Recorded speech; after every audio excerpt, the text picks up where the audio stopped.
will be made a part of the record. Mr. Brooks-Ruben. Thank you.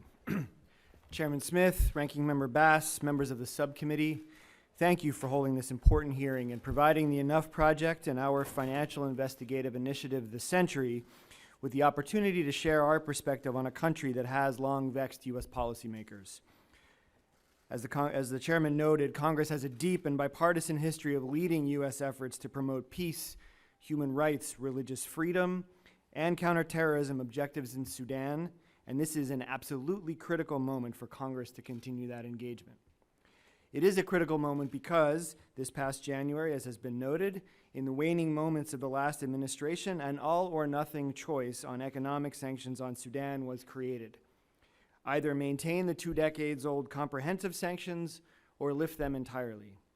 This false choice came out of a limited 5-track engagement plan developed in mid-2016.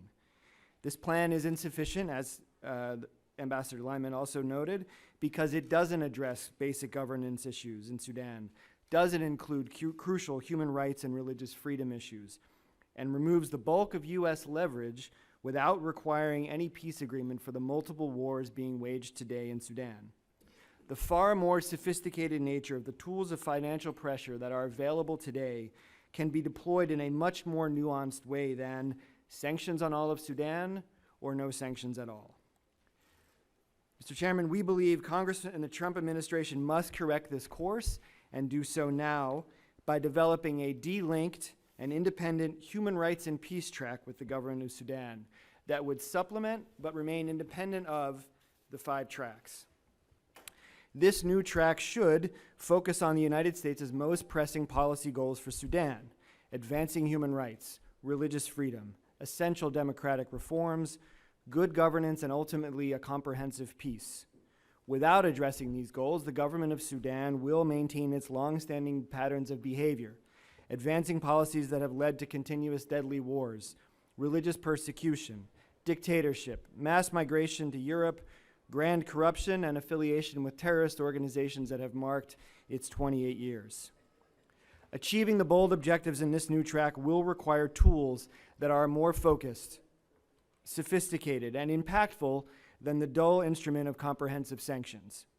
Instead, we must use state-of-the-art financial pressures that target key elements of the regime and the corporate and banking networks that underlie it.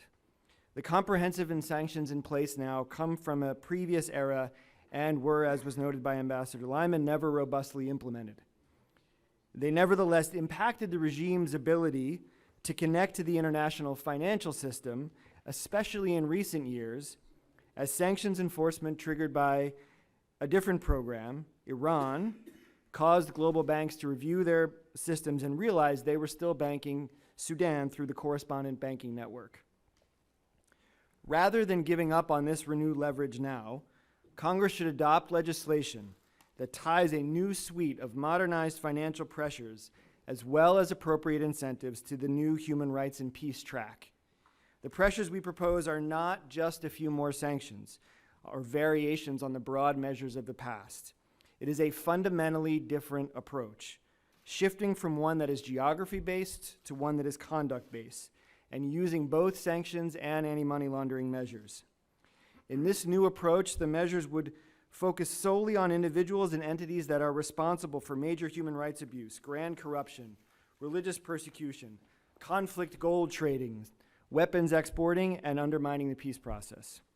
These are the economic sectors that provide the regime its lifeline and the types of conduct that are most problematic. So that is what we should target.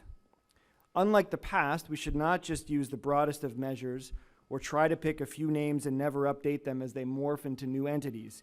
We need to use the best financial intelligence available, which our initiative, The Century, will help provide, so as to achieve our foreign policy objectives and protect the integrity of the U.S. financial system.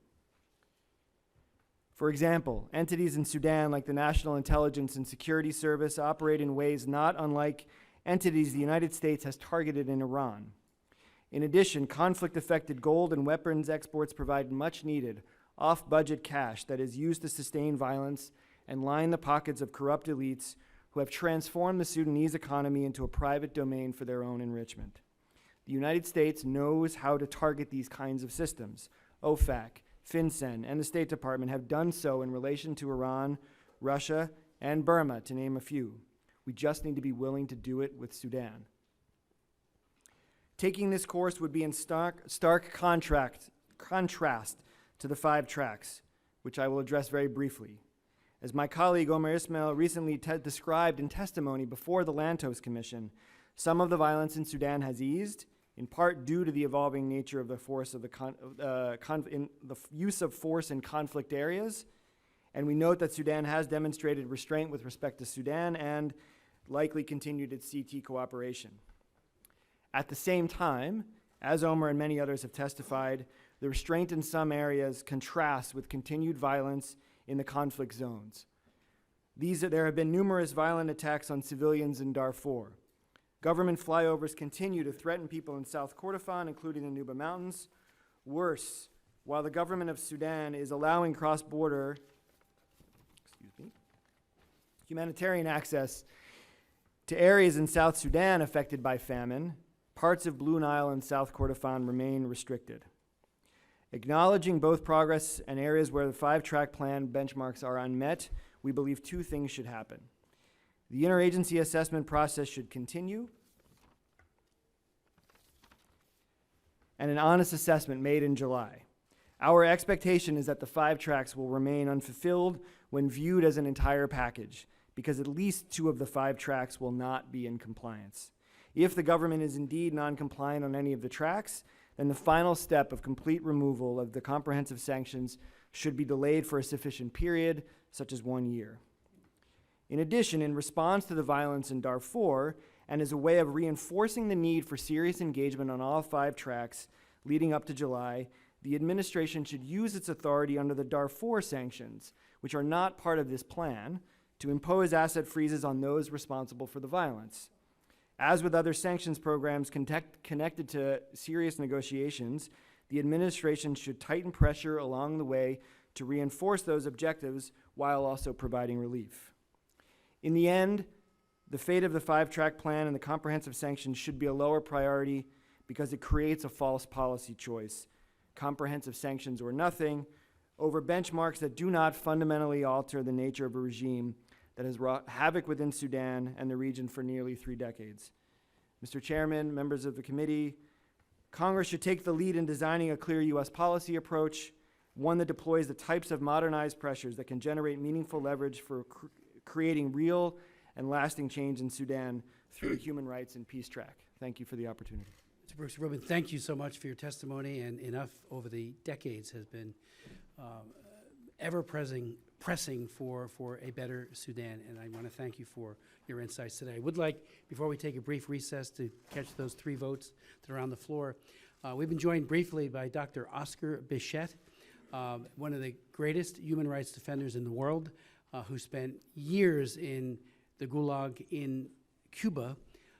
He was in solitary confinement many times.